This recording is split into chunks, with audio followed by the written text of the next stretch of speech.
የሰራዊቱ ድምጽ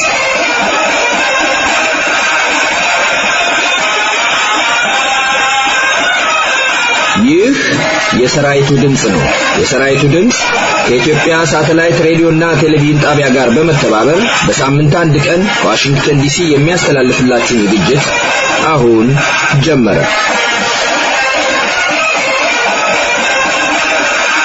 አዘጋጅና አቅራቢ ሻለቃ አብርሃም ታከለ።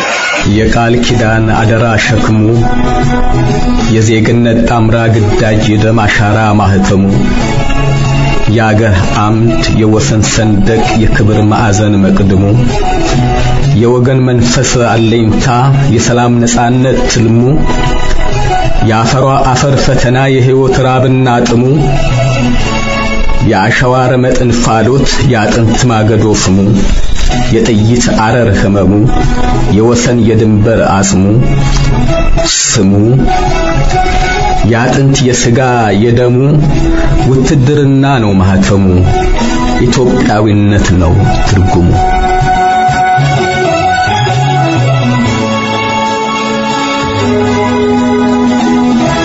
ሰላም ጤና ይስጥልን ክቡራትና ክቡራን ኢትዮጵያውያን አድማጮቻችን እንደምን ሰንብታችኋል?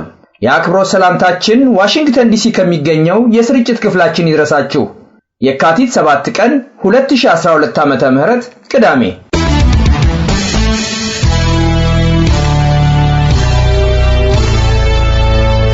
በዛሬው መርሃ ግብራችን ከመጽሐፍት አምባና የሰራዊቱ ቤተሰብ መድረክ ዝግጅቶች ይስተናገዳሉ። በመጽሐፍት አምባ መድረክ ጀነራሎቹ ሴራው ሴረኞቹና ተቃራኒ ጎራ ደም ያፋሰሰውና ያልተሳካው የወታደራዊ መፈንቅለ መንግስት ሙከራ እውነተኛ ታሪክ ቁጥር 25 ዛሬ ሰፋ ያለ ሰዓት ተይዞለታል። የመጽሐፉ አዘጋጅ ሻምበል ዮባባተ ሲሆኑ ተራኪው ሐምዛ አብዶ ነው። በሰራዊቱ ቤተሰብ መድረክ ዝግጅታችን ደግሞ የሻምበል ባሻ መርሃ ጽድቅ ደሴ ልጅ ከሆነው ከወጣት አረጋዊን መርሃ ጽድቅ ጋር ያደረግነው ክፍል 4 ቆይታ ይኖረናል።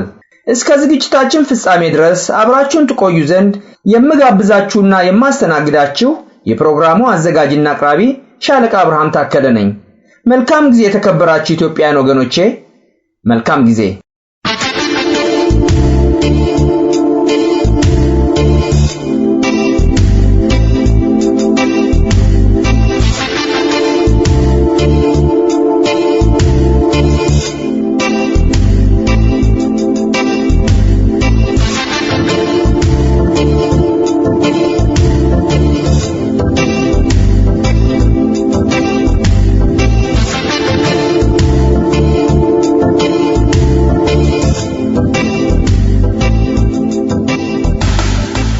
አባቶች በልጆቻቸው ፊት ክብራቸው እንዳደፈ ሸማ በነተበበት ዘመን ሚስቶች መከታ ጋሻይ ብለው በሚያምኑባቸው ባሎቻቸው ፊት በጭካኔ በተደፈሩበት ወቅት ሕፃናት በጨቅላነታቸው የልጅነት ጨዋታን ተነፍገው የነጭ ሕፃን መጫወቻ በሆኑበት በዚያ መራር የጽልመት ዘመን ይሆናል ተብሎ የማይገመት ይቻላል ተብሎ የማይታሰብ ነገር ሆነ።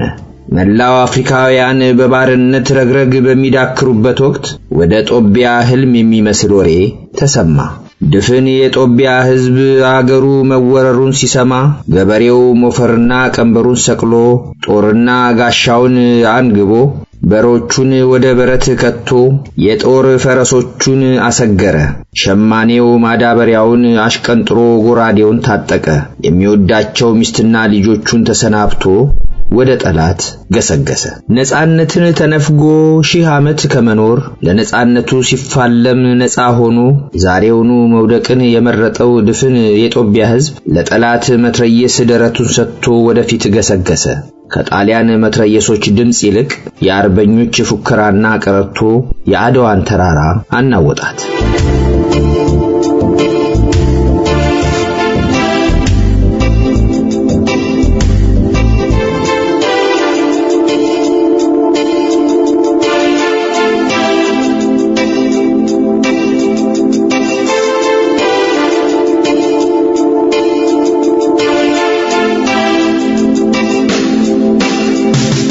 እስከ ጉልበቱ የሚደርስ ቦቴ ጫማ አጥልቆ ከመጣው የጣሊያን ወታደር ዳና ይልቅ በወጉ ስንቅ እንኳን ሳይቋጥር ወደ ጠላት የተመመው አርበኛ የባዶ እግር ኮቴ ድፍን ምድሪቱን ናጣት።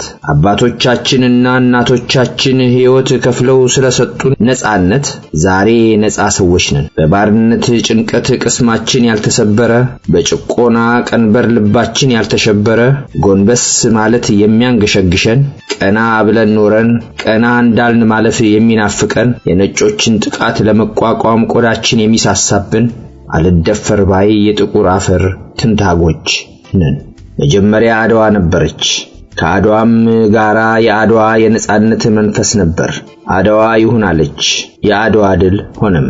እነሆ ከዚያን ጊዜ ጀምሮ የአድዋ የነጻነት መንፈስ በምድሩ ሁሉ ላይ ሆነ። መንፈሱ ጠፍቶም አያውቅም፣ አይጠፋምም። ምኒልክ አድዋ ባይወለዱም የአድዋ ልጅ ናቸው። የአድዋን ያህል የሚኒልክን ፖለቲካም ሆነ በታሪክ ውስጥ ያላቸው ሚና የተወሰነ ቦታ የለም። እርሳቸውም በተራቸው በአድዋ የአገራቸውንና የአፍሪካን ታሪክ ለውጠዋል። ኢትዮጵያን በዓለም አቀፍ ደረጃ የነጻነት ተምሳሌት መሆኗን በድጋሚ አሳይተዋል። ዛሬ መዝሙሩ መጀመሪያ ሆዳችሁን ሙሉ ማለት ሆኗል። የአድዋ የነጻነት መንፈስ ይህን ሲሰማ መሸማቀቁ አይቀርም። እንዲህማ ቢሆን ኖሮ ሚኒልክስ ጣሊያንን አስገብተው መንገድና ፋብሪካ ማስገንባት ይችሉ አልነበረምን? የአድዋ የነጻነት መንፈስም በድህነት መኖራችንን አይቀበልም። ነገር ግን ከቁሳዊ ሰቀቀን መላቀቅ የዘመናችን የአድዋ የነጻነት መንፈስ ብቸኛና በቂ ግብ ሊሆን ፈጽሞ አይችልም። የዜጎች መብትና ነጻነት የሚታፈንበትን መድሎና ጭቆና ተቋማዊ ህጋዊ ቅርጹን ለውጦ የሚቀጥልበትን አገዛዝ የአድዋ የነጻነት መንፈስ አጥብቃ ትጸየፈዋለች። የአድዋን ድል የምንዘክረው በታሪካችን ስለምንኮራ ብቻ አይደለም፣ እንደ አንዳንዶች ታሪክን በማድፋፋት ተወቃሽ ትውልድ ላለመሆንም ጭምር እንጂ። አድዋን ስናከብር ደማቸው የሚንተከተክ ብዙ አሳፋሪ ሰዎች እንዳሉ እናውቃለን። እጃችንን አጣጥፈን ብንቀመጥ የሚወዱ የእነሱን የሰነፍ ተረት ብቻ እንድናደምጥ እንጂ ታሪክን ማሰብም ሆነ ክብር ለሚገባው ክብር መስጠት እንዲገባ አጥብቀን ስለምናምን ይህን ማድረግ ደግሞ የዜግነት ግዴታችንን በመሆኑ እንጂ አንድን ግለሰብ ወይም ቡድን ለማናደድ ወይም የዘር ሐረግን ለመምዘዝ ለይተን ልንመታው ያሰብነው አካል የለም። ልንኮራባቸው የሚገቡ ታሪኮች ሲነሱ በባዶ ሜዳ ነገር በመምዘዝ መቃጠላችሁን አንወድም፣ ዓላማችንም አይደለምና። ግን ደግሞ እናንተ ተናዳችኋል ብለን ታሪካችንን ማሰብ አናቆምም። ይሆንላችሁና አብረን ብናስብ ብንማማርም እሰየው። ካልሆነላችሁና መበሳጨቱን ከመረጣችሁ ደግሞ ከገዛ ብስጭታችሁ ጋር መልካሙን ሁሉ እንመኛለን።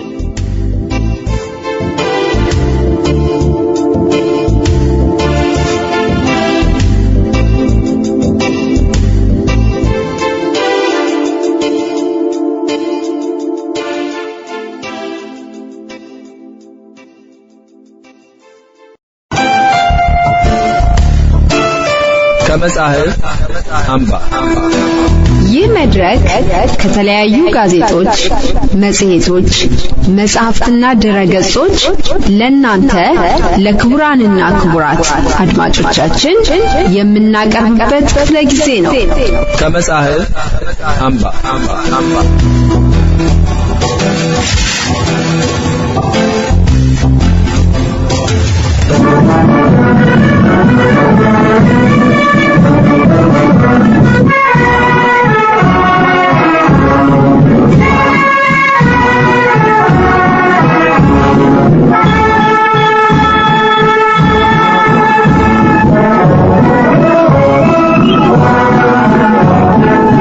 ጀነራሎቹ ሴራው፣ ሴረኞቹና የተቃራኒ ጎራ፣ ደም ያፋሰሰውና ያልተሳካው የወታደራዊ መፈንቅለ መንግስት ሙከራ እውነተኛ ታሪክ ክፍል 25 ግንቦት 8 ቀን 1981 ዓመተ ምህረት። የመጽሐፉ አዘጋጅ ሻምበል ኢዮብ አባተ፣ ተራኪ ሐምዛ አብዶ።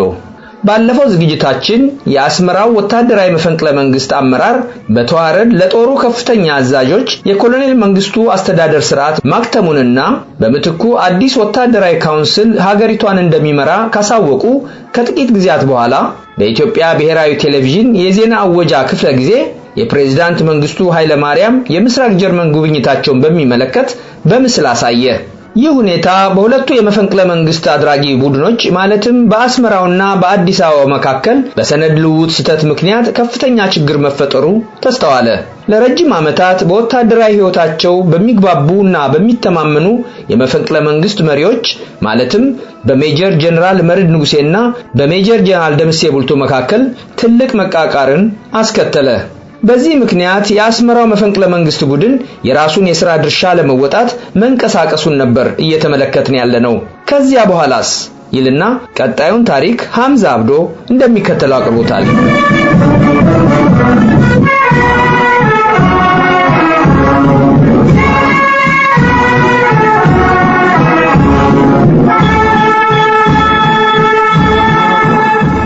ከዚያ በኋላ አዲስ አበባና አስመራ አልተገናኙም፣ ተላለፉ። ጀነራል ደምሴ የአዲስ አበባን ጓደኞቻቸውን ተማምነው አስመራ ላይ የለኮሱትን አመጽ በራሳቸው መንገድ ለመምራት ይወስናሉ። ያም ሆነ ይህ በአስመራ የዕለቱን የቀን ውሎ ሁሉ ሊቀይር የሚችል ከባድ ሁኔታ በምሽት ላይ ተፈጥሯል። የግንቦት ወር ደረቅ ነፋስ በበኩሉ አሁንም አልቆመም፣ በኃይል ይነፍሳል። ስህተቱን እንደ ስህተት ከተቀበልነው ይህ መቼም ከነዚያ ታላላቅ ሰዎች ፈጽሞ የማይጠበቅና በቃላት ሊገለጽ የማይችል ትልቅ ስህተት ብቻ ሳይሆን ውድቀትም ነበር። በሌላ በኩል ደግሞ በወቅቱ የተፈጠረውን ሁኔታ እንደ ስህተት የማይቀበሉ ወገኖች ነበሩ። በጠቅላላው በመፈንቅለ መንግስቱ አመጽ ውስጥ አሳሳቢ የጸጥታ ችግር ባለበት የአገሪቱ ክልል ላይ የተሰማራው የሁለተኛው አብዮታዊ ሰራዊት ሰፊ ሰራዊት እንዲካተት የተፈለገበት ዋና ምክንያት በስልጣን ላይ ያለው መንግስት ወሳኝ ኃይል ከመንግስት ነጥሎ የአመጹ መሳሪያ በማድረግ እንዲዳከምና ዋናው ኃይል የከዳው መንግስት ደግሞ አቅም ስለማይኖረው ተንበርክኮ ለመፈንቅለ መንግስቱ መሳካት አንድ ትልቅ እርምጃ እንዲሆን ስለታመነ እንደምንም ተብሎ ሁለተኛው ቤታዊ ሰራዊት አስመራ ላይ አመጽ እንዲጭር ይፈልግ ነበር። ስለሆነም ጀነራል መርድ ፕሬዝዳንቱ ተገለዋል የሚል ይዘት የነበረው መልእክት ለጀነራል ደምሴ ያስተላለፉት ተሳስተው ሳይሆን ሆን ብለው ነበር። ምክንያቱም ፕሬዝዳንቱ የትም ሄዱ የትም በህይወት እስካሉ ድረስ አመጹ ዋጋ እንደሌለውና ውጤት እንደማያመጣ ጀነራል ደምሴ እንደ ጀነራል አበራ አበበ ሁሉ ጽኑ እምነት ስለነበራቸው ጀነራል መርድ ፕሬዝዳንቱ ተገለዋል ካላሉ በስተቀር ጀነራል ደምሴ ቡልቶ አስመራ ላይ አመጹን በፍጹም እንደማያቀጣጥሉና መፈንቅለ መንግስቱንም የሚያግዝ ጦር ከአስመራ ወደ አዲስ አበባ እንደማይልኩ አስቀድሞ ያውቁ ስለነበረ ለዘዴ የተጠቀሙበት ስልት እንጂ ያን ያክል ሕፃን ልጅ እንኳን የማይፈጽመውን ጉልህ ስህተት የሚሰሩ ሰው አይደሉም በማለት ይገልጻሉ። እውነትም ከላይ የተገለጸውን ሁኔታ ስንመለከት በየቀኑ ከአዲስ አበባ አስመራ በስልክና በሬዲዮ በመፈንቅለ መንግስቱ እቅድ ዝግጅትና አፈጻጸም ዙሪያ እየተገናኙ የሚነጋገሩት ጀነራሎቹ ከአመጹ 10 ቀን በፊት ፕሬዝዳንቱ እንዳይገደሉ አዲስ አበባ ካሉት ጓደኞቻቸው ጋር ሆነው የተመካከሩበትና ያሻሻሉትን እቅድ ለጀነራል ደምሴ ለመግለጽ ሰፊ ጊዜና ብዙ የግንኙነት አጋጣሚዎች እያላቸው ለአስመራው ጀነራል ያነገሩበት ምክንያት እንደተባለው ሆን ተብሎ ይመስላል። ይህ እንግዲህ በመፈንቅለ መንግስቱ ጠንሳሾች መካከል እንኳን ሳይቀር ድብብቆሽ የነበረ መሆኑን የሚያስረዳ ነው። በዚህም አለበዚያ ግን ከአዲስ አበባ ለጀነራል ደምሴ የተላከው መልእክት ይዘት የአስመራውን አመጽ ወደ አዘቅት የሚመራ ብቻ ሳይሆን ለከባድ አደጋ የሚያጋልጥ ሆነ። የአዲስ አበባው የመፈንቅለ መንግስት መሪዎች ጀነራል ደምሴ በቀላሉ ሊያርሙትና ሊያስተካክሉት የማይችሉት ትልቅ ስህተት ውስጥ እንዲዘፈቁና ከባድ አደጋ ጋር እንዲጋፈጡ አደረጓቸው። በወቅቱ በጀነራሉ ላይ የታየው ብስጭት በቃላት ሊገለጽ የማይችል እንደነበረ ይታወቃል። ጀነራል ደምሴና የሰበሰቧቸው አዛዦች በሙሉ መንግስቱ ኃይለ ማርያም ለሰራዊቱ አንዴ ተገሏል ተብሎ ከተነገረው ምንም ጦሩ ፕሬዝዳንቱን ቢወድ የሞቱትን ሰው ከመቃብር መቀስቀስ ስለማይቻል አማራጭ አጥቶ አዲሱን መንግስት ይቀበላል የሚል እምነት ስለነበራቸው በአመጹ ውስጥ በድፍረት ገብተውበታል። በአስመራ ቀስ በቀስ ሁኔታዎች መለዋወጥ ጀመሩ።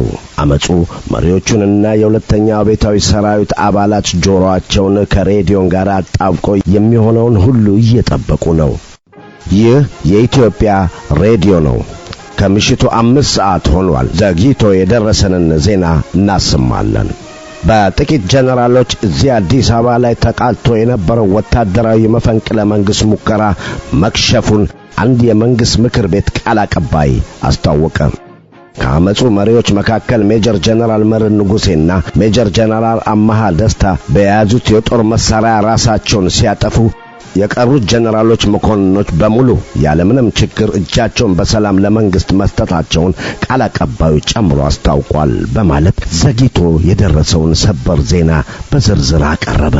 ይህንን ዜና የሰሙት የሁለተኛ አብዮታዊ ሰራዊት በተለይም የ102ኛ አየር ወለድ ክፍለ ጦር የፖለቲካና የወታደራዊ ደህንነት መኮንኖች ከዛች ምሽት ጀምሮ በፍጥነት ተገናኝተው የአስመራውን እንቅስቃሴ ለማክሸፍና የአመጹን መሪዎች ለመደምሰስ የሚያስችል የጸረ መፈንቅለ መንግስት ጎራ ይመሰርታሉ። ይህ ጎራ በስሜታዊነትና በደም ፍላት የተሰባሰቡ የጦር አባላትን ያቀፈና ሙሉ በሙሉ በደንብና በስርዓት የተመሰረተ ወይም የተመረጠ አመራር የነበረው ሳይሆን የወቅቱ አስገዳጅ ሁኔታ የተፈጠረው ስብስብ ነበር።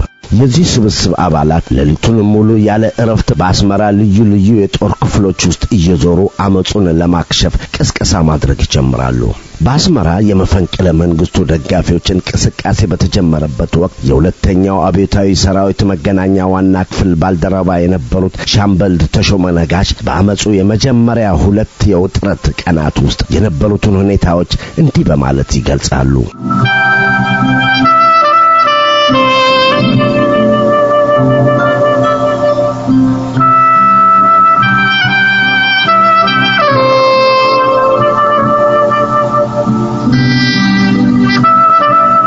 ግንቦት 8 ቀን 1981 ዓመተ ምህረት በሁለተኛው አብዮታዊ ሰራዊት መገናኛ ዋና ክፍል የዕለቱ ተረኛ መኮንን ነበርኩኝ። ቢሮአችን ከሜጀር ጀነራል ደምሴ ቡልቶ ቢሮ ብዙም አይርቅም። ምሳዬን በልቼ ወደ ቢሮ ቶሎ ተመለስኩ። ሰዓቱ በትክክል ትዝ አይለኝም፣ ግን ከቀኑ 6 ሰዓት ተኩል ይመስላል። ከሥራ ባልደረባዬ ከሻምበል ያየራድ ተሻገር ጋር ግቢያችን ውስጥ ቆመናል። የሁለተኛው አብዮታዊ ሰራዊት ዋና አዛዥን ዋዝ ጂፕ እየከነፈ መጥቶ እንደቆመ ጀነራል ደምሴ በፍጥነት ዱብ ብለው ወረዱ። የተለመደው ቆፍጣና ወታደራዊ ንቃታቸውና ግርማ ሞገሳቸው ጎልቶ ይታያል።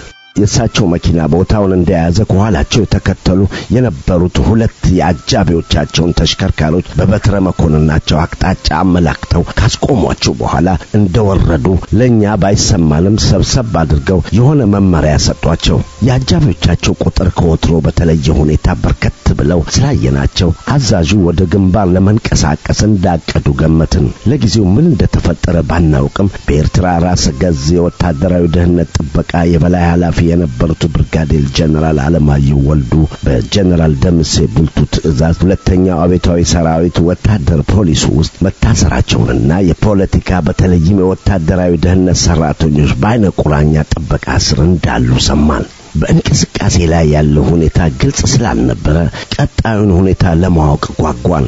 የሁለተኛው አብዮታዊ ሰራዊት መገናኛ ዋና ክፍል ኮሎኔል ዘበርጋ ገብረ ማርያም ለሥራ ጉዳይ አዲስ አበባ ሄደው ስለነበረ ከሳቸው ቀጥሎ በማዕረግ ቀደምት የነበሩት ሻምበል ግርማ ታደሰ ተወክለዋል። በጦር ግንባር አዲስ ነገር እንዳለ በመጠርጠር ለሻምበል ግርማ ወደ መኮንኖች ምግብ ቤት ስልክ ደውዬ ግንባር ላይ የተፈጠረ ነገር ሳይኖር አይቀርም፣ የሁለተኛው አብዮታዊ ሰራዊት ዋና አዛዥ ለጉዞ የተነሱ ይመስለኛል፣ ምናልባት ሊፈልጉት ስለሚችሉ በፍጥነት ወደ ቢሮ ቢመጡ የተሻለ ነው ብዬ ነገርኳቸው። እንደገመትኩትም ሻምበል ግርማ ገና ቢሮ እንደደረሱ ከሁለተኛው አብዮታዊ ሰራዊት መምሪያ ስልክ ተደወለ። ተጣሩ። ሻምበሉ ጠቅላላ የመገናኛ መኮንኖች ከያሉበት ተጠርቶ ቢሮ ተሰብስበው እንዲጠብቋቸው ለአስተዳደር መኮንኖችን በሻምበል ተስፋዬ ለምለም ትዕዛዝ ሰጥተው ወደ ተጠሩበት ስፍራ ሲሮጡ ሄደው አፍታም ሳይቆዩ ተመልሰው መጡ። እንደደረሱም ድርጅት መኮንን ሻምበል ብሩክ አለማየሁን ጠርተው ለአንድ ብርጌድ ግንኙነት የሚያበቃ ሬዲዮኖች ከነባትሪያቸው በአስቸኳይ ተዘጋጅተው ወደ አርሚ አቪዬሽን እንዲላኩ ትዕዛዝ ሰጡ። ድርጅት መኮንኑ የእድላ ሰነድ ማለትም 4/36 ሞልተን ለማስፈረም እንድንችል ንብረቶቹን የሚረከበው የጦር ክፍሉ ማንነት ይገለጽልን በማለት ጠየቁ። ሻምበል ግርማም አርሚ አቪዬሽን ሲደርስ የሚታወቅ ስለሆነ ለጊዜው ያስጨንቀንም፣ ግዳጁ ግን ባልተለመደ ሁኔታ ወደ መሃል አገር ነው በማለት ገለጹ። በአስቸኳይ ግዳጅ ወቅት የእድላውን ትዕዛዝ ወዲያውኑ ፈጽመን በኋላ ሁኔታው ሲረጋጋ ሰነዱን ወስደን ወይም ልከን የጦሩ ክፍል የመገናኛ መኮንን ማስፈረም የተለመደ አሰራራችን ነበር። የሆነ ሆኖ የታዘዙት ሬዲዮኖችና አባሪ ዕቃዎቻቸው በሙሉ ተሟልቶና ተዘጋጅቶ የዋናው ክፍላችን ረዳት ድርጅት መኮንን የመቶ አለቃ ግርሻ ሞሲሳው ይዞ ወደ አርሚ አቪዬሽን በረረ። መኮንኑ የተሰጠውን ግዳጅ 1 ሰዓት ባልሞላ ጊዜ ውስጥ ፈጽሞ በመመለስ ንብረቶቹን ለ102ኛ አየር ወለድ 5ኛ ብርጌድ እንዳስረከበ ገለጸ። በዚህ መሃል አዲስ አበባ ረፍት ላይ ይገኙ የነበሩት የሁለተኛው ቤታዊ ሰራዊት ምክትል አዛዥ ሜጀር ጀነራል ቁምላቸው ደጀኔ ከአየር ወለድ 5ኛ ብርጌድ መካከል የተመረጡት አባላትን ወደ አዲስ አበባ መልሰው ለመውሰድ የመጡ መሆናቸውን ከስልክ ግንኙነቱ ሰማን። ከዚህ በኋላ የሥራ ጥድፊያና ግርግር በሁለተኛው ቤታዊ ሰራዊት መምሪያ ውስጥ በረከተ። ከጥቂት ሰዓት በኋላም የአየር ወለድ ጦር ወደ አዲስ አበባ መንቀሳቀሱን ሪፖርት ተደረገ። ብዙም ሳይቆይ ሻምበል ግርማ እንደገና ሁለተኛው ቤታዊ ሰራዊት ዘመቻ መምሪያ ተጠሩ። ግማሽ ሰዓት ያህል ቆይተው ሲመለሱ በርግገውና ትንፋሽ አጥሯቸው አንድ አስደንጋጭ ቴሌግራም በእጃቸው ይዘው መጡ። ሀገሪቷና ህዝቧን ማለቂያው በሌለው የእርስ በርስ ጦርነት እሳት ውስጥ የማገደው የአምባገነኑ መንግስቱ ኃይለ ማርያም የደርግ መንግስት ከዛሬ ግንቦት 8 ቀን 1981 ዓ.ም ጀምሮ ከስልጣን ተወግዶ በምትኩ የሀገር መከላከያ ሚኒስቴር ዘመቻ መምሪያ ስልጣን ይዞ ሀገሪቱን በመምራት ላይ ይገኛል ይላል ቴሌግራሙ። ሁላችንም ደነገጥን። በተለይ በግንባር ላይ ለምንገኘው ሰዎች እንደዛ አይነቱ ጊዜ ምን አይነት ለውጥ ወይም ሁኔታ ይዞ ሊመጣ እንደሚችል መገመት ስላዳገተን በመካከላችን ጸጥታ ሰፈነ። ከሻምበል ግርማ አጠገብ ተቀምጠው የነበሩት ሻምበል ነጋሽ በቀለ ጆሮአቸውን ማመን አቅቷቸው መሰለኝ በድጋሚ ወረቀቱን አንስተው ተመለከቱት። በሐሳብ እንደተዋጡ ሁላችንም ቴሌግራሙን እንድናነበው ጋበዙን። ተቀባብለን ስናነበው መልእክቱ አንድ ነው። የአምባገነኑ የመንግስቱ ኃይለ ማርያም የደርግ መንግስት ተወግዷል ይላል። ሻምበል ግርማ ለማንኛውም ነገር የበላይ አካል ጠቅላላ ጦሩ በአንደኛ ደረጃ ተጠንቀቅ እንዲሆን ስላዘዘና እኛም የራሳችን ዝግጅት ማድረግ ስለሚገባን ሁሉንም የሬዲዮ ጣቢያዎች በአንድ መስመር ላይ ለማግኘት እንዲቻል እንዲዘጋጅ፣ በተመሳሳይ በአስተዳደርና ድርጅት መስመሮች ላይ የሚደረጉ ግንኙነቶች ላይ ሁሉ ከወትሮው የተለየ ክትትል እየተደረገ ሪፖርት እንዲቀርብ ቴሌግራሙ ከበላይ አካል በቃል በተሰጠን ትዕዛዝ መሰረት በሌላው የአገሪቱ ክልሎች ለሚገኙ የአቤታዊ ሰራዊት አካላትና ለሁሉም የሁለተኛው አቤታዊ ሰራዊት የጦር ክፍሎች እንዲተላለፍም ያዛሉ።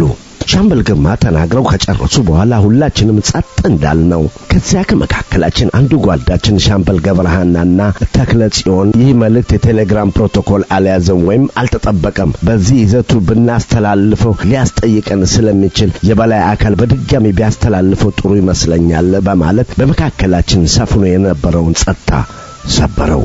ከርሱም ለጥቀው የአስተዳደርና ድርጅት ሬዲዮ ግንኙነት ኃላፊ ሻምበል ነጋሽ በቀለ የሻምበል ገብረሃና ስጋት የእርሳቸው ስጋት መሆኑን ሰፋ በማድረግ ከገለጹ በኋላ ይህ ቴሌግራም ማህተምም ቁጥርና ፊርማም የለውም፣ በመመሪያችን መሰረት እነዚህ መስፈርቶች ያላሟላ ማንኛውም መልእክት በሬዲዮ ሊተላለፍ አይችልም። ይህ ደግሞ አዲስ ነገር ሳይሆን ስንሰራ የቆየንበት ነው። እንዳነበብነው ከሆነ የመልእክቱ ይዘት ከባድ ብቻ ሳይሆን ምናልባት በሰራዊቱ ውስጥ ግጭትና አደጋ ሊጋብዝ የሚችል ስለሆነ ቴሌግራሙ ፕሮቶኮሉን አሟልቶ ካልቀረበ ባይተላለፍ መልካም ይመስለኛል። ስለዚህ ተስተካክሎ ይምጣ። ኋላ ላይ ማን አዟችሁ ነው ይህን መመሪያውን ያልተጠበቀ ቴሌግራም ያስተላለፋችሁ ተብለን ብንጠየቅ መልስ የለንም። እንደዚህ አይነት ወቅቶች ምን ጊዜም አደገኛ ናቸው። ጥንቃቄ ማድረግ ያለብን ይመስለኛል። እስከዛሬ ድረስ የበላይ አካል ሁሉን አሟልቶ ነው ሲያዝን የኖረው። ዛሬ ግን ያውም ይህን የመሰለ ከባድ መልእክት እንዴት አለማህተም ቁጥርና ፊርማ እናስተላልፋለን በማለት ከሙያ ስነ ምግባርና ግዴታ አንጻር ስጋት የተቀላቀለበትን ሐሳባቸውን በጥያቄ መልክ አቀረቡ። ሁላችንም ቴሌግራሙ ተስተካክሎ መምጣት እንዳለበት ተስማማን። ሻምበል ግርማ ግን በጭራሽ አይሆንም አሉ።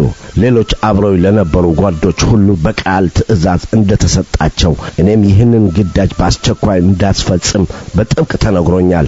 ከሁሉም በፊት ያንተ ሥራ ይቀድማል። ሌሎቻችሁ መገናኛ መልእክቱን ካስተላለፈ በኋላ ነው የምትንቀሳቀሱት ተብለዋል። ስለዚህ ተመልሼም ሄጄ አልጠይቅም። የበላይ አካል ትዕዛዝ ነው። ስለዚህ መልእክቱ ይተላለፍ ብለው ተጽዕኖ ስለፈጠሩ ቴሌግራሙ በነበረው ይዘት እንዲተላለፍ ግድ ሆነ። የበላይ አካል ትዕዛዙ እንዲፈጸም ጫና ከመፍጠሩም ውጭ አስፈጻሚዎቹ አካላት አንድ ጥያቄ እንኳን እንዲጠየቁ ወይም ከሙያቸው አንፃር ሐሳብ እንዲያቀርቡ እድሉን አልሰጣቸውም ነበር። በመከታተል ላይ ያላችሁት የእናንተን የሰራዊቱን ድምጽ ሬዲዮ አገልግሎት ነው። ጀነራሎቹ በሚል ርዕስ በሻምበል ኢዮብ አባተ እንዳለ የተዘጋጀውን መጽሐፍ ሐምዛ አብዶ እየተረከልን ነው። ስለ ፕሮግራማችን ያላችሁን አስተያየት በነጻው የመልእክት መቀበያ መስመራችን 571-969-5126 አኑሩልን። ታሪኩ እነሆ ይቀጥላል። አብራችሁን ትቆዩ ዘንድ የአክብሮት ግብዣችን ነው። ቴሌግራሙን የሚያስተላልፈው ተረኛ የሬዲዮ ኦፕሬሽን የአምሳ አለቃ ምስጋናው ነጋሽ ግን እንዲተላለፍ የተፈለገው መልእክት የቴሌግራም ደንብና ስርዓት እንዲያሟላ የሚያዘውን መመሪያ ያልተከተለና ያልያዘ ስለሆነ ይህንን መልእክት አላስተላልፍም፣ መመሪያውን ያልጠበቀ መልእክት እንዳስተላልፍም አልገደድም በማለት አሻፈረኝ አለ።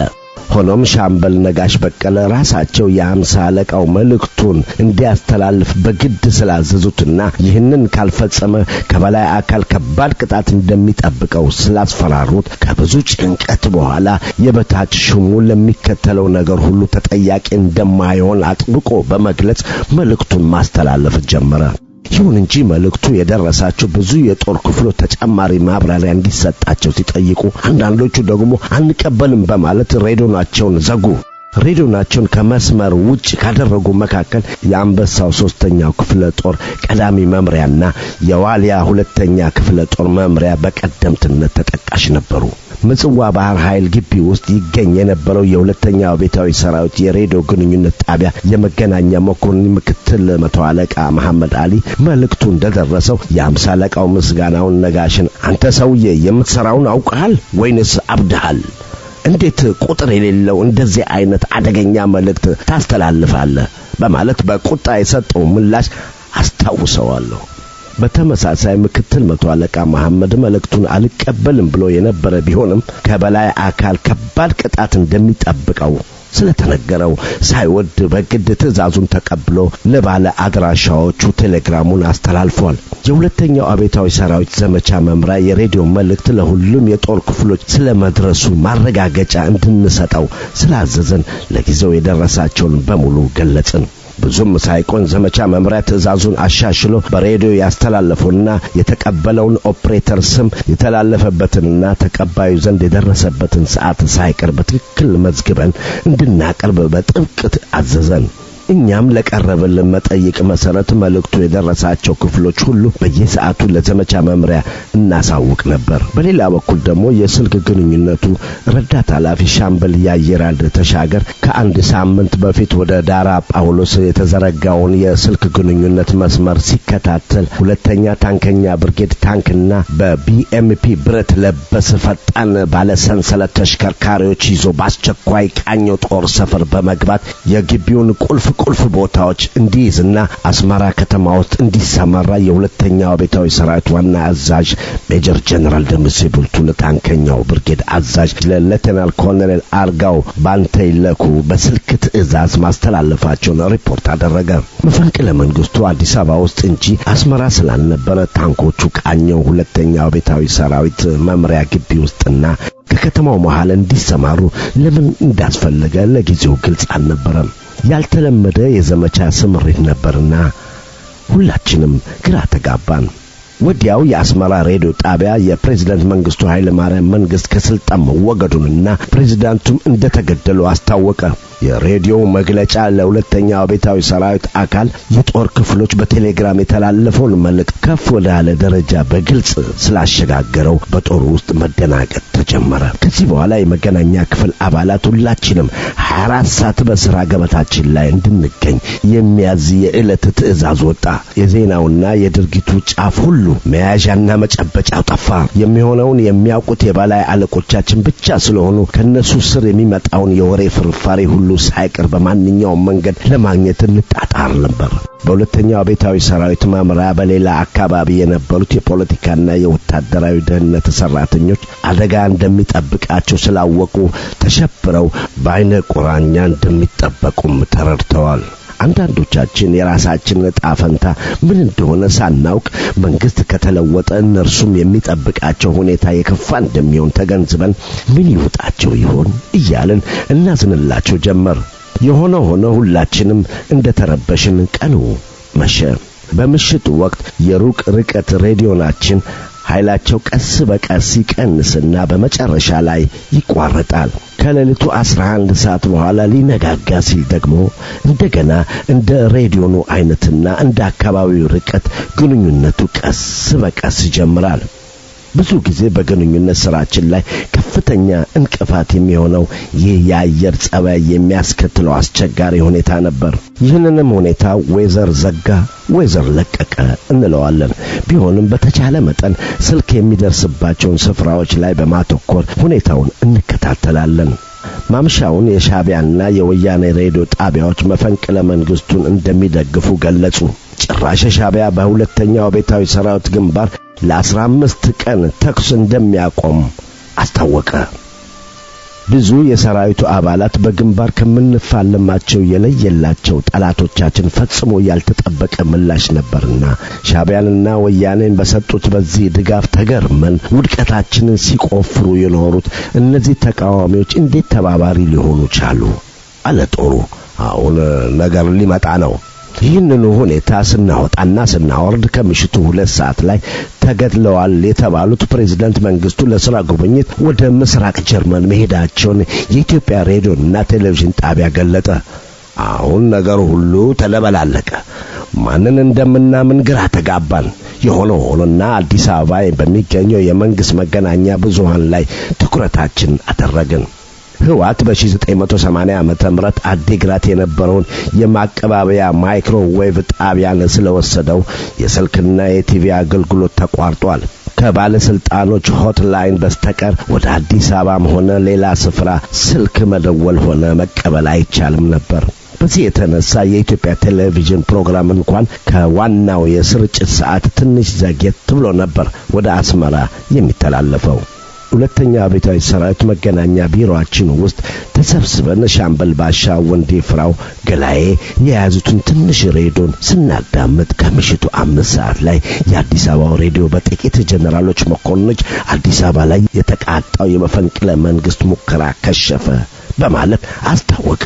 ጀነራል መርድ ንጉሴና ጀነራል አማሃ ደስታ ራሳቸውን መግደላቸውን በማስከተል ተናገረ። ሁኔታው ያሳሰበንና ያስገረመን ነገ ደግሞ ምን ይመጣ ይሆን ብለን በተጠንቀቅ በአይናችን እንቅልፍ ሳይዞር አደረ።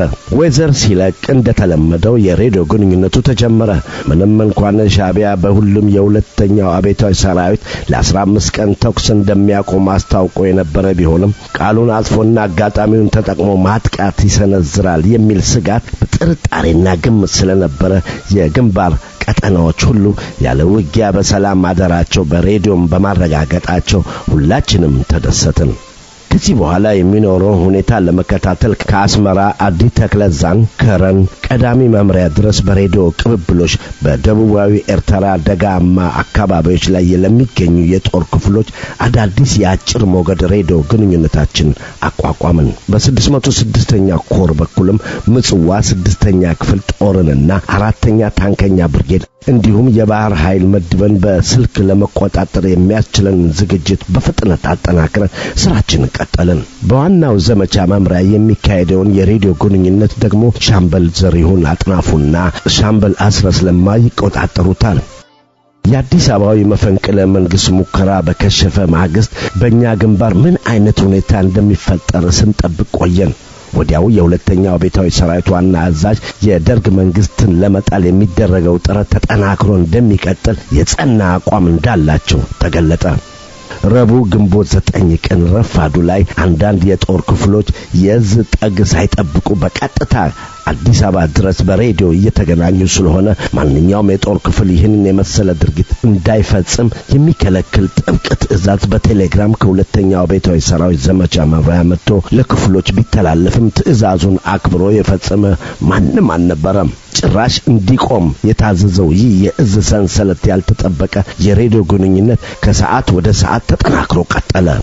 በዚህ ወቅት አንዱ አካሉ ማለትም 5ኛ ብርጌድ በከፊል ተነጥሎ ወደ አዲስ አበባ የተንቀሳቀሰበት አስመራ የቀረው የአየር ወለድ ጦር አዲስ አበባ፣ ደብረ ዘይትና ሌሎች የጦር ክፍሎች ያሉበት ድረስ የመፈንቅለ መንግስቱን እንቅስቃሴ ለማክሸፍ እንዳቀደ ያለ ማቋረጥ ከሚደረገው የሬዲዮ ግንኙነቶች እንሰማ ነበር።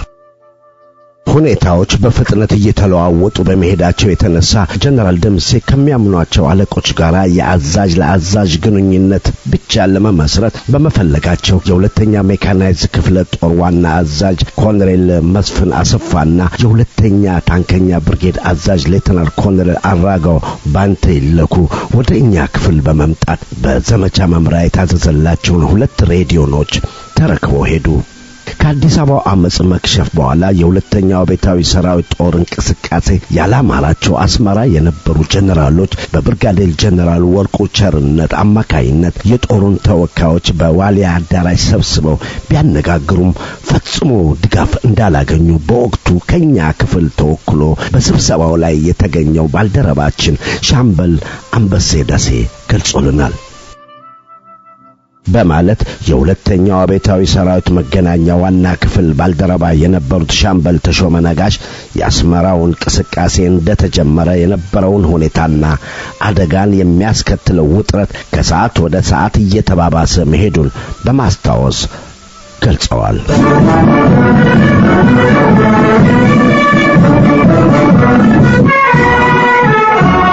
ጀነራሎቹ ሴራው ሴረኞቹና የተቃራኒ ጎራ ደም ያፋሰሰውና ያልተሳካው የወታደራዊ መፈንቅለ መንግስት እውነተኛ ታሪክ ግንቦት 8 ቀን 1981 ዓመተ ምህረት ለዛሬ ያልነው ክፍል 25 እዚህ ላይ ያበቃ።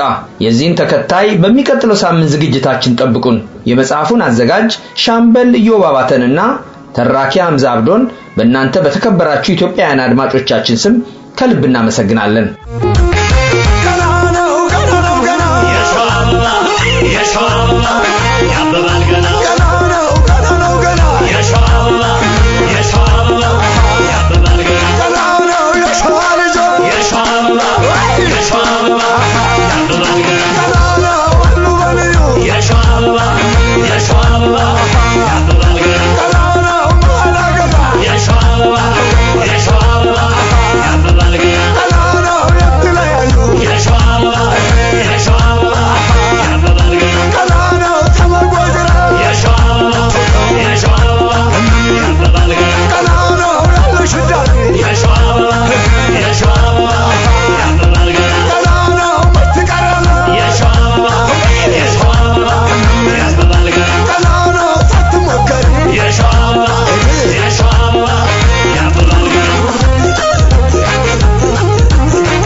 ሊነጋ ሲል ይጨልማል። ሊነጋ ሲል ይጨልማል። በመጨረሻው ስቅታ ነፍስ ውጪ ነፍስ ግቢ ሲያጥር ከደስታው ጫፍ ሲጠጋ ራሱን ፍጹም ይረሳል። የጨበጠውን በትኖ የቋጠረውን አፍስሶ አቅሉን ይሰበስባል። በብርሃን ተከቦ ዙሪያው በጨለማ ውስጥ ይዋጣል። ሊነጋ ሲል ይጨልማል። ሊነጋ ሲል ይጨልማል ከሚለው ምስጢር ተቀድቶ የብርሃን እስረኛ ሆኖ ከጨለማ ውስጥ ተፈቶ እስኪመሽ እየጠበቀ ፀሐይ ነኝ በሚለው ጨረር ስንት ብርቱ ሰው ወደቀ። የነጋው እየጨለመ ደግሞ ጨልሞ ሲነጋ ደጋ ነው ያልነው ሲቆላ ቆላ ነው ያልነው ሲደጋ በምኞት ይዘን ሳንገኝ 365 ጊዜ እየጨለመ ሲነጋ ክረምቱ አልፎ ሲበጋ የደቂቃዎች ልፍያን በሰከንድ ከጫፍ አድርሶ በምኞት ፍትወት ተመቶ የተወጠረው ሲረግብ ያቀባበለው ሲመክን ደስታው አፈር ሲበላ በስሜት ፈረስ ቆስቁሶ ተጭኖ የጋለበውን ሳይጀምር ቀድሞት ጨርሶ ወኔ ሞራሉን አፍስሶ 4ቱን ዓመት ይተኛል እስኪቆምለት ዛሩ ዳግም ሊመጣ መልሶ። የምኞታችን ጫፍ ታስሮ ከስሜት ጣሪያ ሳንወጣ ወደፊት ግፋ የሚል ሰው እኔ ስላንተ ልሙት እኔ ስላንተ ልቀጣ እያለ ከቦ ቢፎክር ሺህ ጊዜ ቀድሞ ቢመጣ መስሚያችን ለርሱ ድፍን ነው።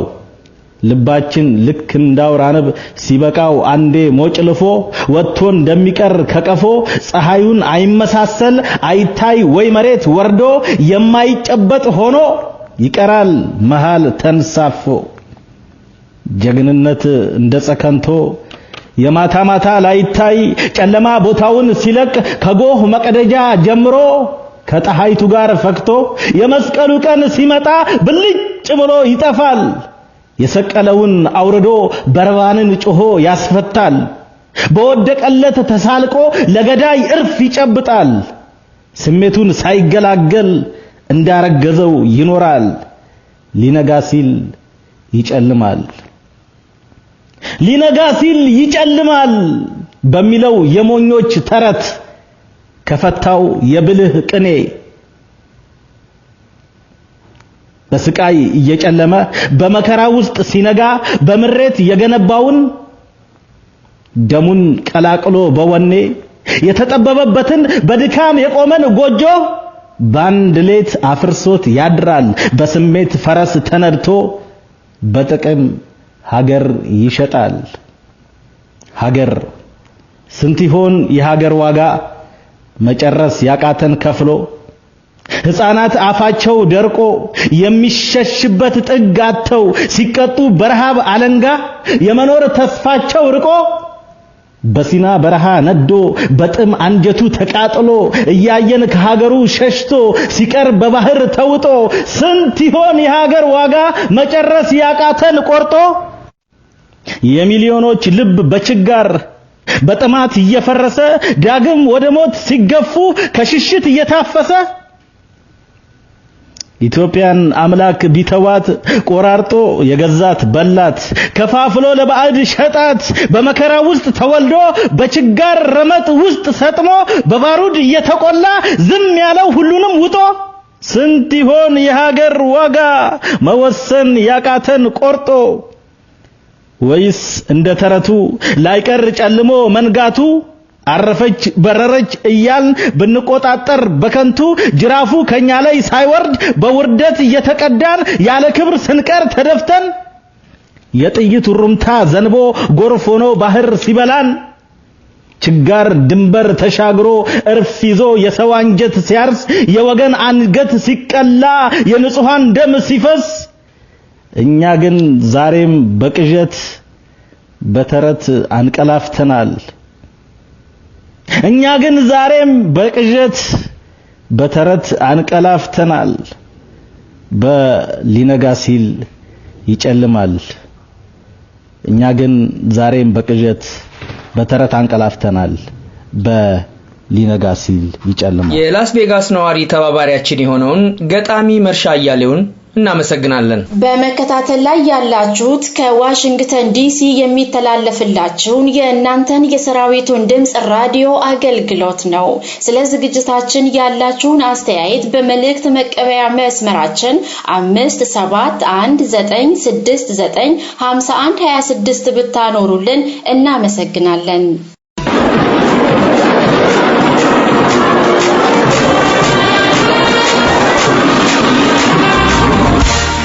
የሰራዊቱ ቤተሰብ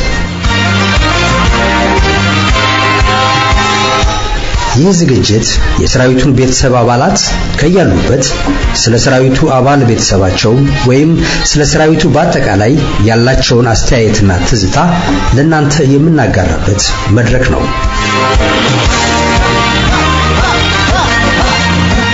የሰራዊቱ ቤተሰብ የበልፋሰብ ነው ያነገተ ፍቅር ሰላም ጤና ለአዳም እንኳን ሰው እንስሳም የፍቅር ሰራዊቱ ዱራዊቱ ምን አስተከሰ ደማስተዋቸው የኔ ወጣሻ።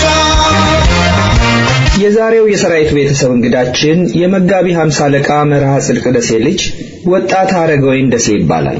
እንደምታስታውሱት ሀረገወይን ለ3 ተከታታይ ሳምንታት በአባቱ በመጋቢ 50 አለቃ መርሃ ጽድቅ ደሴ የወታደራዊ ግልጋሎት ዙሪያ የሚያቀውንና በተለይም በአብዛኛው የመከላከያ ሰራዊት አባላትና ቤተሰቦች ስለሚኖሩባት ነገሌ ቦረና የጦር ካምፕ ህይወት እንዲሁም አባቱና ታላቅ ወንድሙ በአንድ ወቅት የውስጥና የውጪ ጸረ ኢትዮጵያ ኃይሎች ለማጽዳት ዘምተው እንደነበርና በመጨረሻም የመከላከያ ሰራዊቱ ሲበተን አባቱ በውድቅ ሌሊት ባዶ እጃቸውን የተቀደደ ወታደራዊ ጃኬትና የተቆረጠ ጫማ አድርገው መምጣታቸውን በቤተሰቡ ውስጥ ከፍተኛ ሐዘንና ድንጋጤ መፍጠሩን ከዛም ቤተሰቡን ለመመገብና ለማኖር አህያ ተከራይተው በጀሪካን ውሃ በመምላት ለአካባቢው ህዝብ በመሸጥ ይተዳደሩ እንደነበር እናትና እህቱም እንጀራ በመጋገርና ጉልት በመሸጥ የመረዳዳትና ቤተሰቡን የመመገብ ኃላፊነት በሁሉም ትከሻ ላይ ወድቆ እንደነበር በጸጸትና በምሬት እንባ እየተናነቀው አጫውቶናል።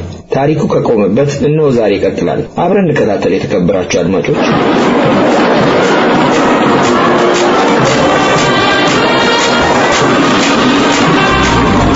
ከዛም በኋላ ምንድነው ማድረግ የጀመረው?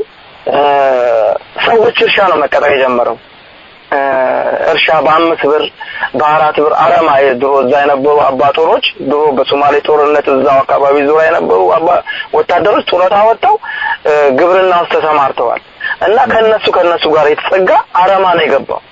አረማ ይገባል። ከዛ ያቺ የሚያገኛት አረማው ደግሞ ሲያልፍ ወራ ከሰው አህያ ተከራይቶ ሩቅ ጫካ እየሄደ እንጨት እየፈለጠ በከተማ እየዞረ ይሸጥ ነበር።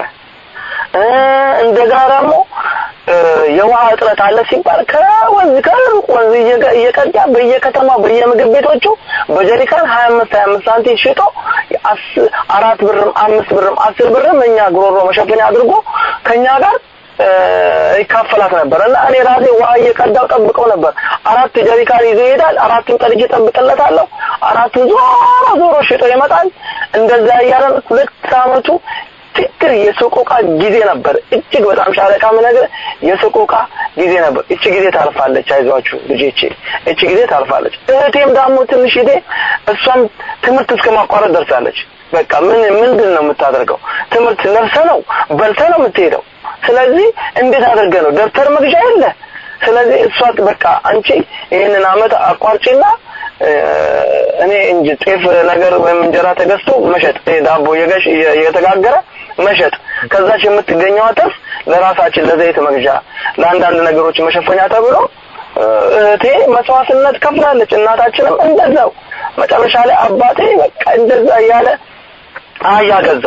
ከአህያ ገዝቶ እንደገና ራሱን መሸጥ፣ በቃ በራሱ ጀሪካን እንደገና ራሱ መሸጥ ጀመረ ማለት ነው። እንግዲህ ምንድነው ከሰው ኪራይ አህያ ከሰው መቀጠር እርሻ ራስን መቻል ማለት ነው። 2 አመቱ እጅግ በጣም የሚከብድ ከፍተኛ፣ ምክንያቱም ብዙ እሱ ብቻ አይደለም ብዙ ጎረቤቶች ብዙ እዛ ሀገር የወታደር ሀገር ነው። 80-90 ከመቶ ይሆናል ብዬ ነው የምገምተው የወታደር ሀገር ስለሆነ ከፍተኛ ንብረት ሽጠን ጨረሰን።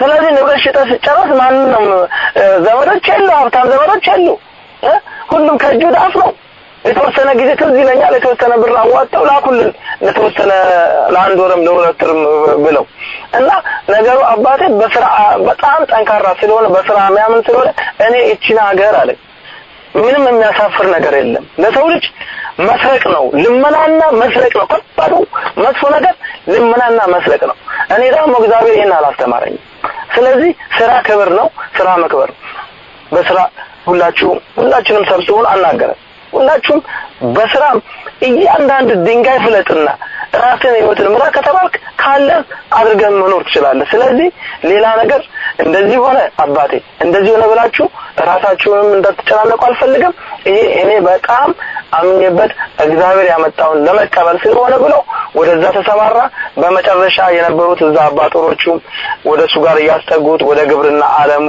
እንዲሰማራ አደረጉትና እነሱ ጋር ሲሶ ያረሰላቸው የሚባል ሲሶ የሚባል አለ በግብርና ውስጥ ከዛም በኋላ ወፌ ገበሬ ቀበሌ ማህበር ይባላል እነሱ ጋር እዛው አባል ሆነ ከዛም በኋላ ጠይቆ አባካቹ ሻሰቶኝ ልጆቼን በመላፍዛድር እና አሁን እንደው ትዝ ይለኛል አንድ አስራለቃ ገብሮ የሚባሉ አሉ ምንም ችግር የለም እኔ እረዳለሁ ከኔ ጋር ሆነ ደባል ሆነ አሰራለሁ ከብቶቼንም እየሰጠው ታርሳለሁ አይዞ መሬ አይዞ ይሉታል ድሮ እሳቸው በባሬና በቦሮሽ እሳቸው በእድሜ ትንሽ ቀደም ብሎ ነው የወጡትና ያቆታል እዛ በትግል አብረው በነበሩበት ጊዜ በሶማሊያ ጦርነትም ጊዜ ያቆታልና እሳቸው ጦረታ ውስጥ ሆነው ግብርና ነው እና እሳቸው አስጠግተውት ከዛም በኋላ ወደ ግብርና ዓለም ተሰማራ ከዛ ጦረታ ይከበር ተብሎ ከሁለት ዓመት ምናምን በኋላ ጦረታውን አከበረ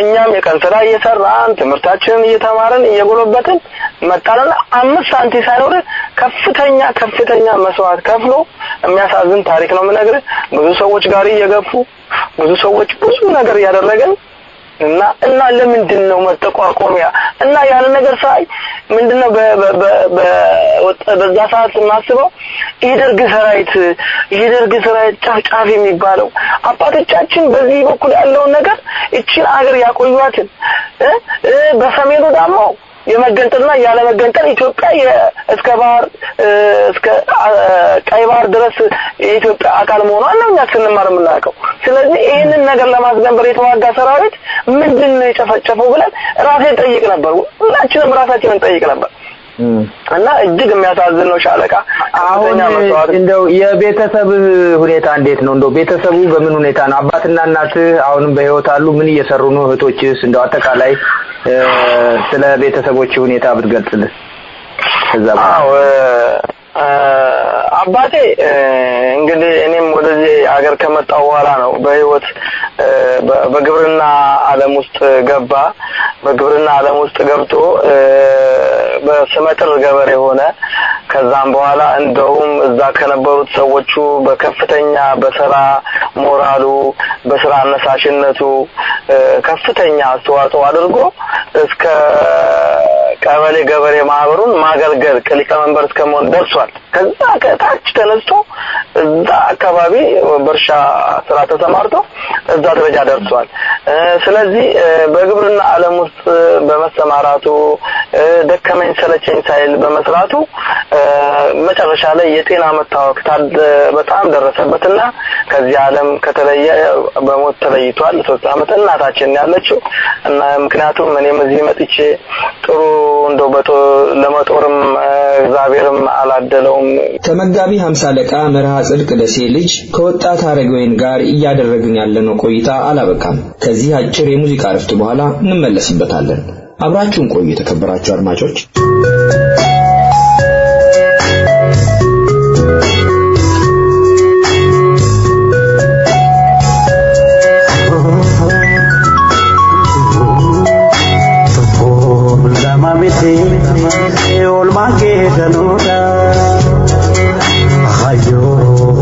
Seko edako tu seda to lama biti ol make danuda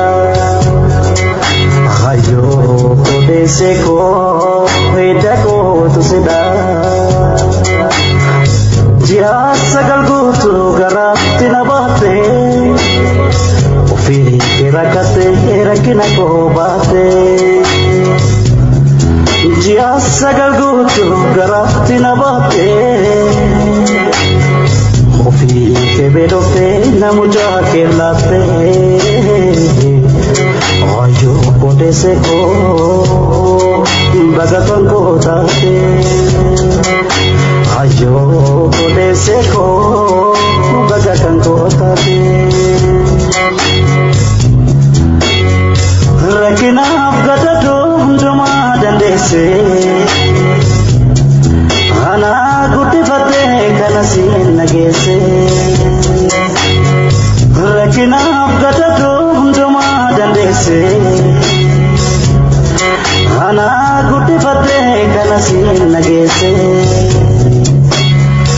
ayo koo marartu madeenyummaa koo umurina fulita yo kodese ko ayo ko marartu madenyo mako umurina fulita yo kodese ko akan si kudadu undo basi jadu ribande dape ayo kitu jiru akan si kudadu undo basi jadu ribande dape ayo kitu jiru oluma ke ayo ko me malinde diso ana dabare ko kana masibonsu oluma ke ayo ko me malinde diso ana dabare ko kana masibonsu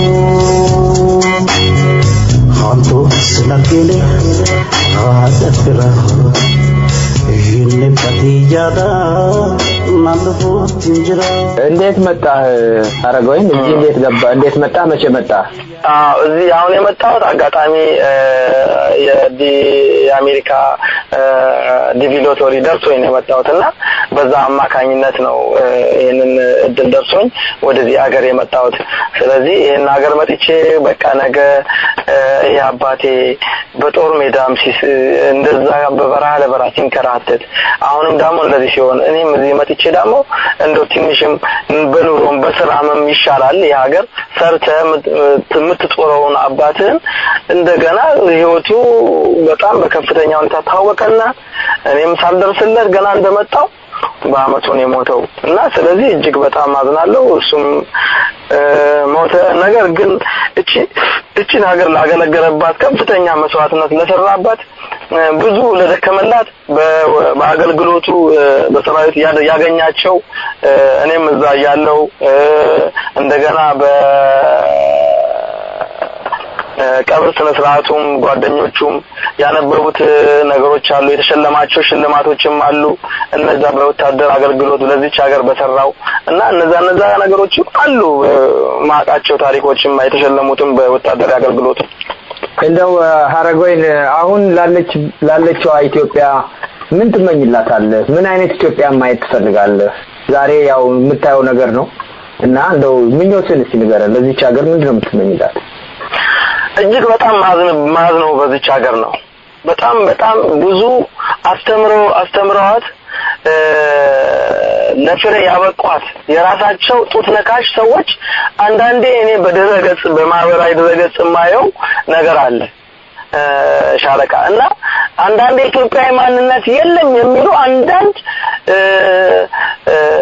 ተምረናል ብለው ዲግሪውን ማስተሬቲንግውን ፕሮፌሰር ሆነው ኢትዮጵያዊ ማንነት የሚባል ነገር የለም ኢትዮጵያዊ ማንነት የአማራ ወይም የትግሬ የሚባል ነገር አባባል የሚናገሩ ሰዎች አሉ እንደገና እንዴት ነው እንደዚህ ኢትዮጵያዊነት ማንነት የለም እንዳሉ አባነጋ እናዘራ ደረስ እና አዲስ አበባ እና ቴዎድሮስ እና ምኒልክችን ሀገር ያቆያት የማነች የኢትዮጵያ አይደለችም እንዴ ሻለቃ እንዴት ነው እንደዚህ አይነት ነገር ብዙ ሰዎች በብሔርነት እንደገና በዘር ሐረግ ተከፋፍለው ስለ ዘር ሐረግነት ዝም ብለው ቆጥረው ራሳቸው የሚደሰኩሩ ናቸው እንጂ ስለ ኢትዮጵያነት ምን እንደሆነ በማወቅም ባለማወቅ የራሳቸውን ፍብረካ ጽፈው ኢትዮጵያ ሌላ ኢትዮጵያ እኔ እንጃ ከየት አምጥተዋት እንደሆነ አላውቅም ሌላ ነገር እያሉ የሚናገሩ ብዙ በባህር ማዶ ሆነው ተሻግረው ያላስፈላጊ መርዝ የሚሮጩ ሰዎች አሉ። ስለዚህ ኢትዮጵያ ትልቅ ሀገር ነች።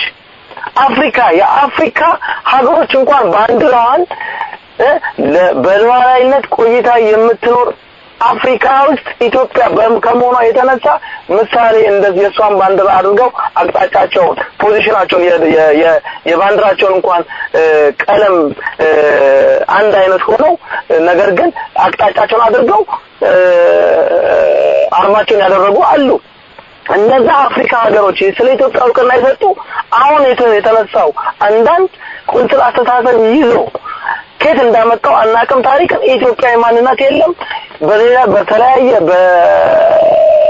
በጎሳ በሃይማኖት ተከባብረው ኢትዮጵያን ለሚያፈራርሱ አንዳንድ ምሁራንን ባዮች እጅግ በጣም ነው ማዝነባቸው። ምክንያቱም ብዙ ሰዎች እቺን ሀገር አቆይተዋታል፣ ደምተውባታል።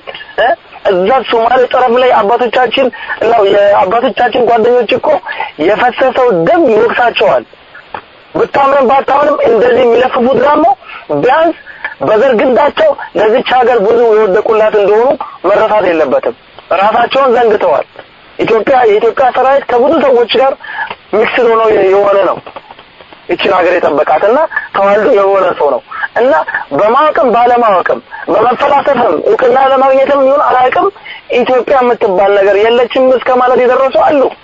ስለዚህ አሁንም እንደጋራሞ የኢትዮጵያ ማንነትን የሚገልጽ ደግሞ የሚናገሩ መስዋዕትነትንም የከፈሉ ብዙ ጀግኖችም አሉ። ስለዚህ እነዛ ሰዎች ደግሞ የቀድሞ ታሪኮቻቸውን እየተናገሩ አሁን ላለው ትውልድ የሚያበቁ አሉ። እኔ አባቴ ማለት ነው በጣም ይገርማል። አሁን ካለች ኢትዮጵያ ጋር እያንዳንዳችን ልጆች ቢኖርንም ቤተሰብ ስለመሰረት ስለ ኢትዮጵያ ማንነትንም የሚነግር አባት ያስፈልጋል እና እቤት ውስጥ ያለ መጽሐፍ አለና በ1960ዎቹ የገዛው አባቴ አጋጣሚ ከአፄ ቴዎድሮስ እስከ ቀዳማዊ ኃይለ ሥላሴ የሚል በተክለ ጻድቅ መኩሪያ እና ልጅ ሆኜ ነበር እሱም ማነበው። በጣም ይገርማል። ይሄን መጽሐፍ ቤት ውስጥ አለ በስነ ስርዓት ይሄንን በል አንተ መጽሐፍ መምር ስለምትወድ ይሄን መጽሐፍ ሸልም ያለው ነው ሰጥቶኛል። በድሮ የገዛው መጽሐፍ የታሪክ ታሪኮች ያላቸው መጽሐፍ። ይሄ ምንድነው? ኢትዮጵያዊ ማንነት ኢትዮጵያዊ አባቶቻችን እቺን ነገር አጥንታቸውን ደማቸውን ከስክሰው ያቆዩአትን ስለዚህ ማንም ይሸራረፋት የሚችላት ሀገር እንዳልሆነችና እኛም ታንተን እንድናገር በልብ እምነታችን እንድናገር አባቶቻችን ከፍተኛ ነገር ይነግሩን ነበር። እና አሁን ያለው ትውልድ ግን ስለ አብዲስ አጋዝ ብትጠይቀው አይነግርም። ማን ነው ይላል? ስለ ዘራጀረት ማን ነው ይላል? አሉላ አባ ነጋ ማን ነው ይላል? ስለዚህ የትምህርቱ ስርጭቱ ኢትዮጵያዊነትን የሚገልጽ ትምህርት የለውም። እና ይሄንን ነገር ሁላችንም ኃላፊነት አለብን። አሁን የቀረነው ትውልድ ኢትዮጵያ አባቶቻችን ያቆዩት እንደሆነ ተረድተው ሁላችንም በምንችለው መሰረት ማሳወቅ አለብን።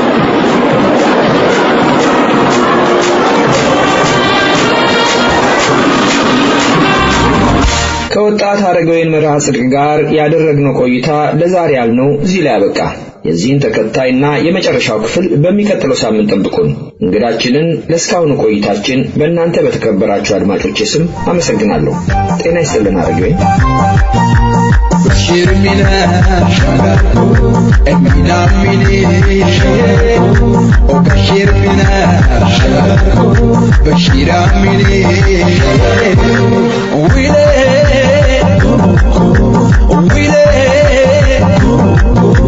منا ويلي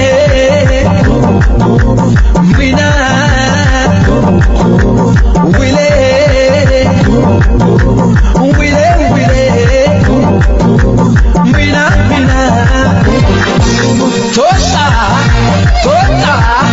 Tota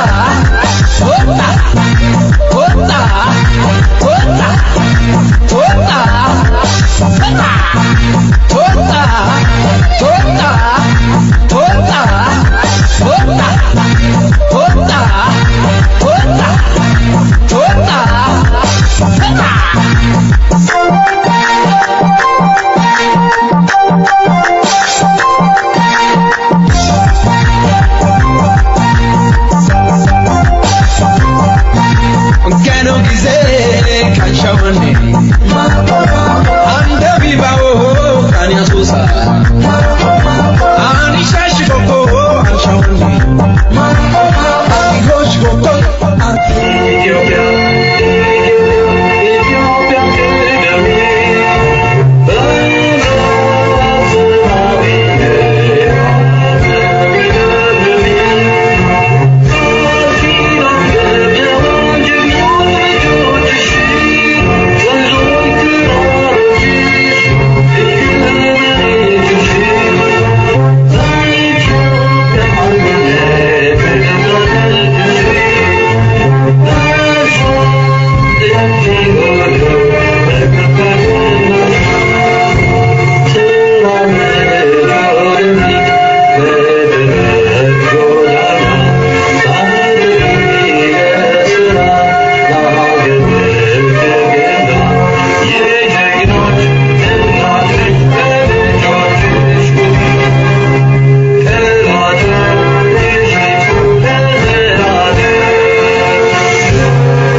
የናንተው የሰራዊቱ ድምጽ ሬዲዮ ስርጭት እዚህ ላይ አበቃ። ስለ ዝግጅታችን ያላችሁን አስተያየት በመልእክት መቀበያ መስመራችን 57196951126 ብታኖሩልን እናመሰግናለን። የፕሮግራሙ አዘጋጅና አቅራቢ ሻለቃ አብርሃም ታከለ ነኝ። እስከ ሳምንት መልካም ሳምንት። እናት ሀገራችን ኢትዮጵያ በነጻነት ለዘላለም ትኑር።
የናንተው የሰራዊቱ ድምጽ ሬዲዮ ስርጭት እዚህ ላይ አበቃ። ስለ ዝግጅታችን ያላችሁን አስተያየት በመልእክት መቀበያ መስመራችን 57196951126 ብታኖሩልን እናመሰግናለን። የፕሮግራሙ አዘጋጅና አቅራቢ ሻለቃ አብርሃም ታከለ ነኝ። እስከ ሳምንት መልካም ሳምንት። እናት ሀገራችን ኢትዮጵያ በነጻነት ለዘላለም ትኑር።